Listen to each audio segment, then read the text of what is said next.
In the aftermath of a collision, every second counts. Emergency services can lose precious time trying to access the site of a collision, especially when there is heavy traffic. Several European countries now use a system known as an emergency corridor to clear the road for emergency vehicles in a systematic, organized way. On dual carriageway roads with 2 lanes running in the same direction, road users clear the way in the middle lane.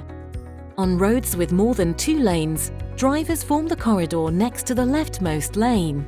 The system enables a gap of 3 meters or more to be created, wide enough to allow fire engines to pass. Research has shown that the emergency corridor can reduce the time taken to reach the collision site by 4 minutes and increase the chance of survival by 40%. Some countries mandate the emergency corridor by law. Driver education and police enforcement can help ensure the system works effectively.